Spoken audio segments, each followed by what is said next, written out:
This is the Daily Blast from the New Republic, produced and presented by the DSR Network. I'm your host, Greg Sargent.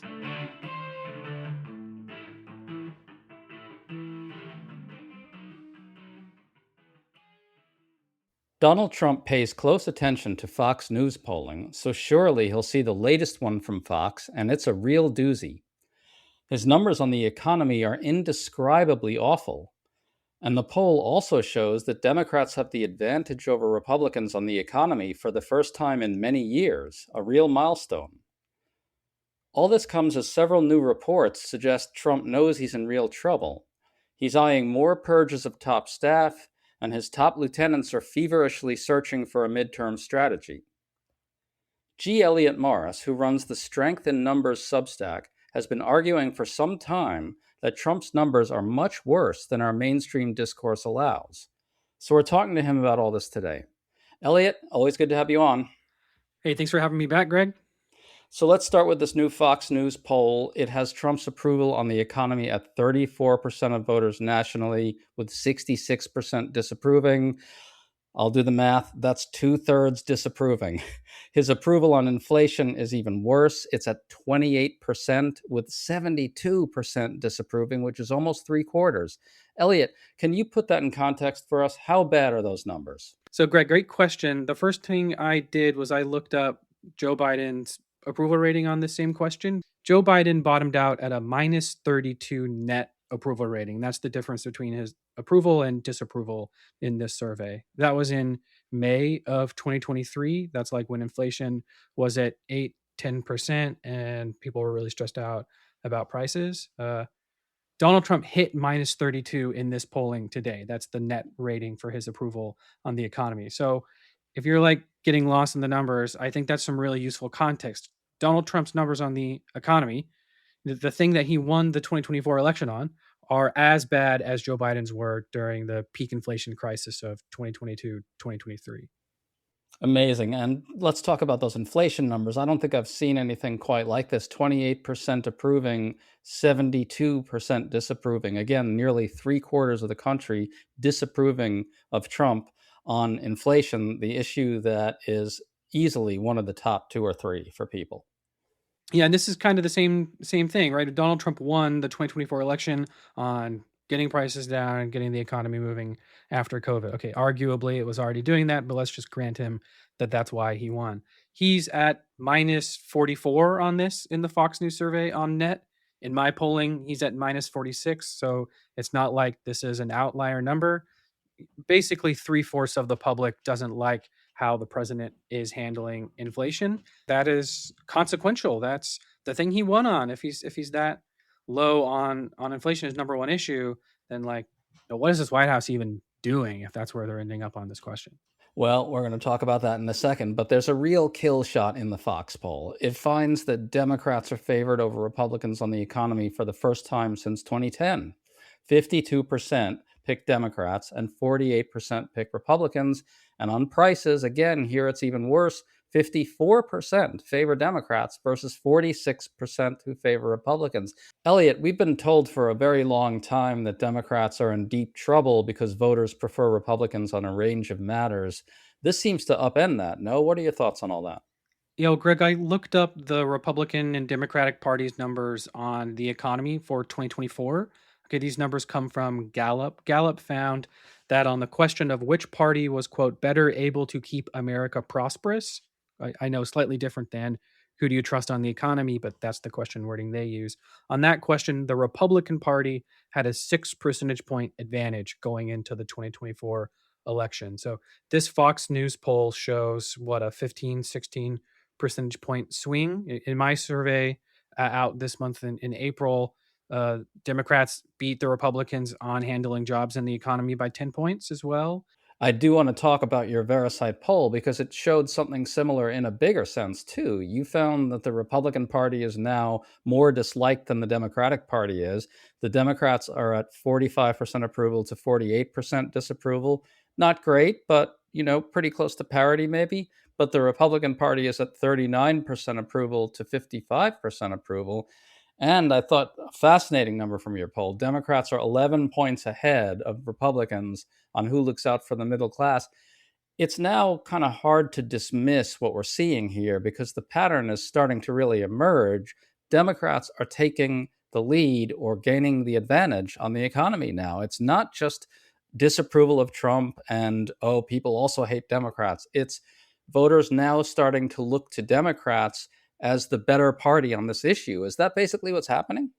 Yeah, that's what I see. And there was a lot of hand wringing about the 2024 election after the fact and why Kamala Harris lost to Donald Trump. And a lot of the, let's just call it like strategist class, I guess, Greg, was talking a lot about how the Democrats were too left leaning on this social issue or that economic proposal or what have you. But actually, what the political science says and what our polling said at the time was that voters were just really upset at the ruling party about prices, about the daily cost of like normal economic life in America.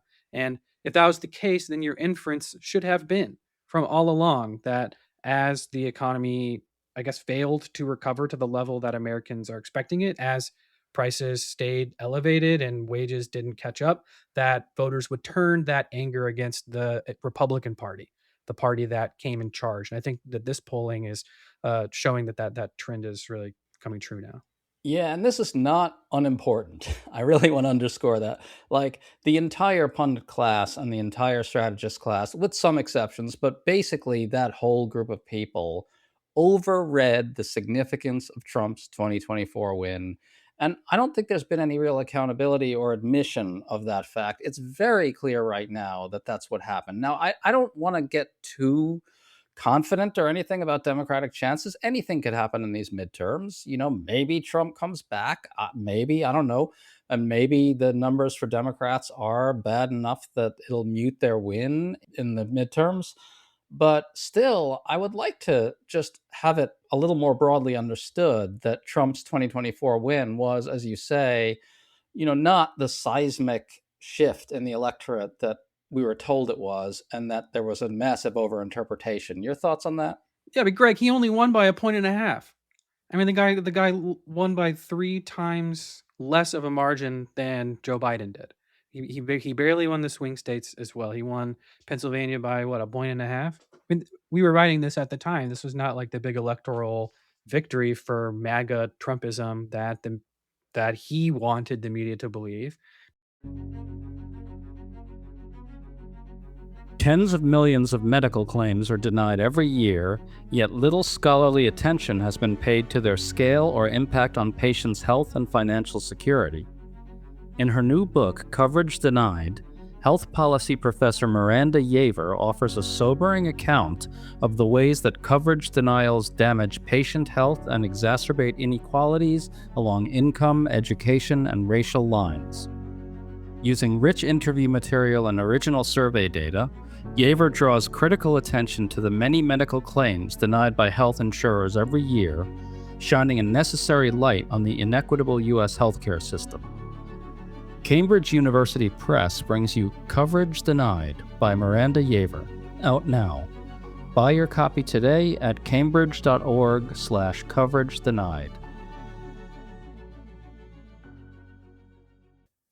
To stay up to date on all the news that you need to know, there's no better place than right here on the DSR Network. And there's no better way to enjoy the DSR Network than by becoming a member. Members enjoy an ad-free listening experience, access to our Discord community, exclusive content, early episode access, and more. Use code DSR26 for a 25% off discount on sign-up at thedsrnetwork.com. That's code DSR26 at thedsrnetwork.com/buy. Thank you and enjoy the show.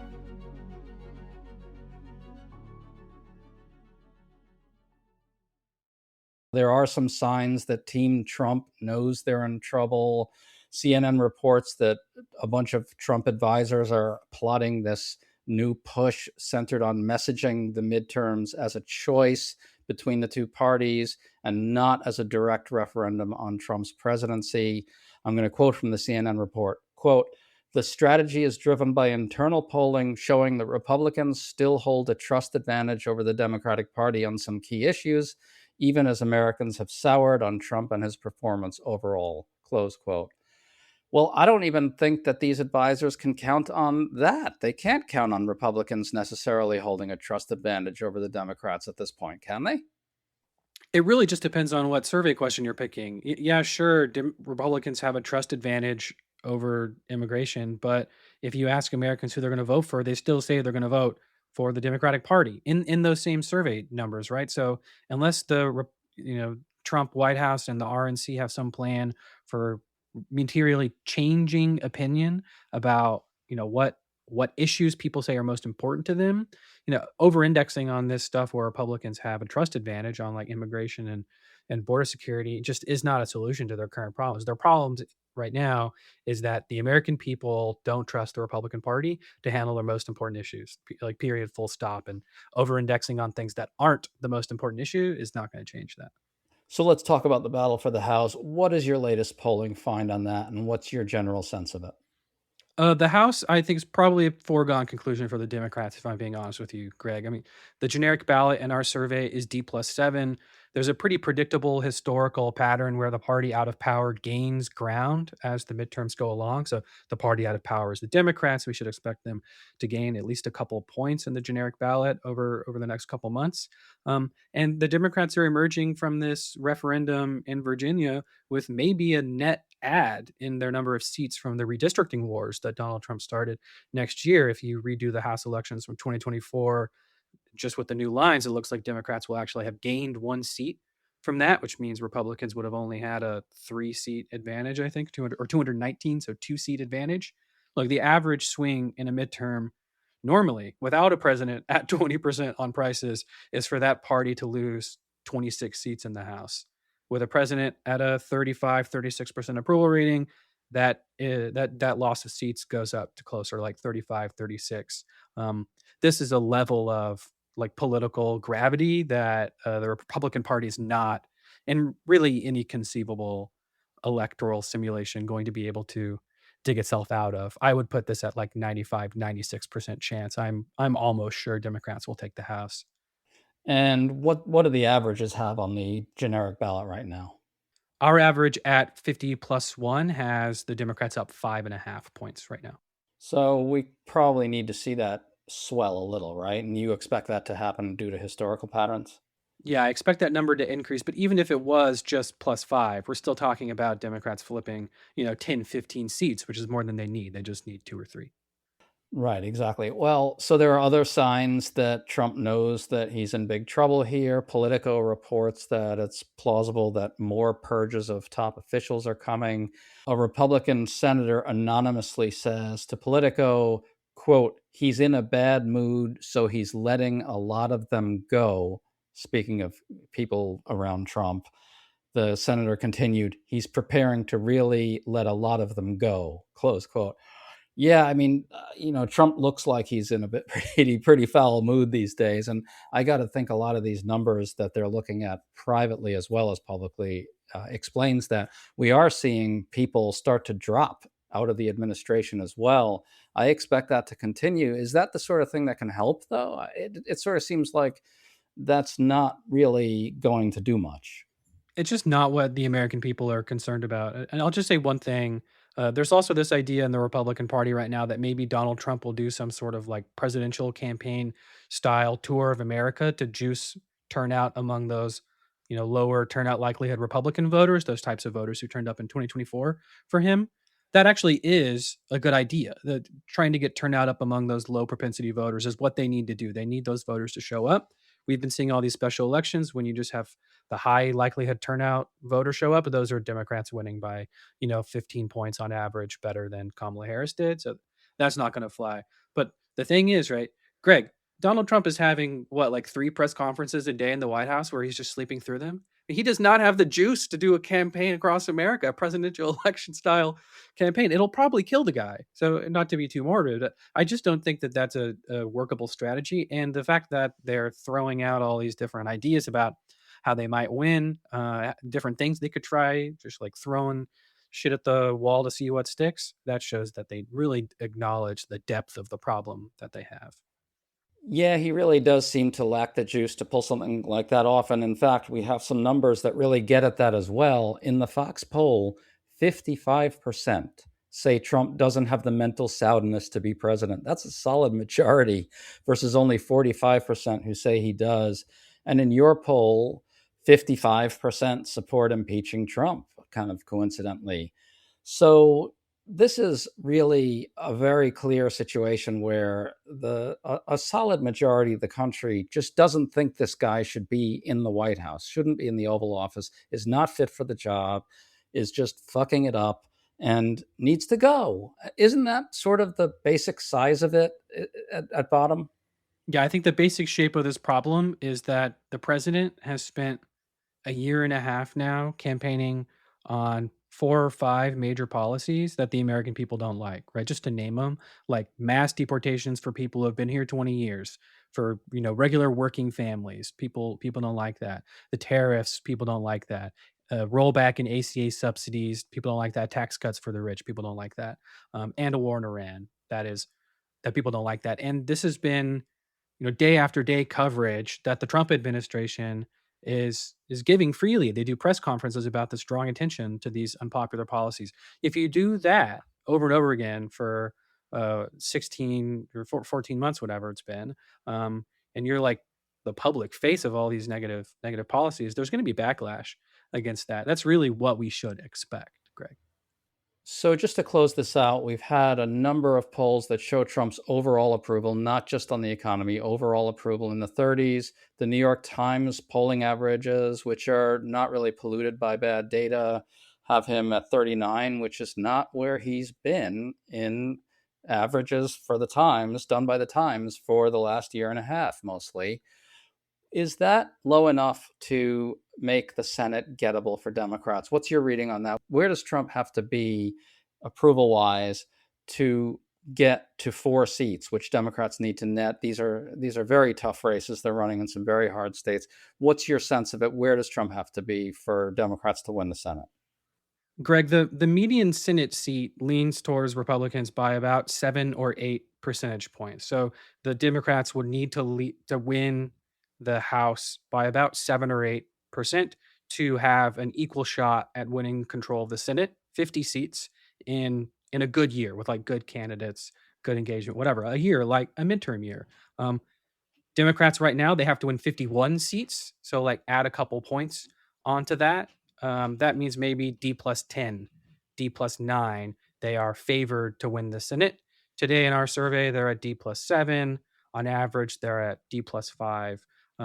So imagine that Democrats gain a couple of points before the midterms, then they're like on the precipice of taking back the Senate on average. Donald Trump is at 37% approval in our average today. So like if he gets down to 35, 34, you're at the point where Democrats are taking back the Senate. And that is very plausible. Folks, make sure to check out G. Elliott Morris's great Substack, Strength in Numbers, and he does his own polling, which we talked about today. Elliott, always great to talk to you. Thanks so much for coming on. Thanks very much, Greg.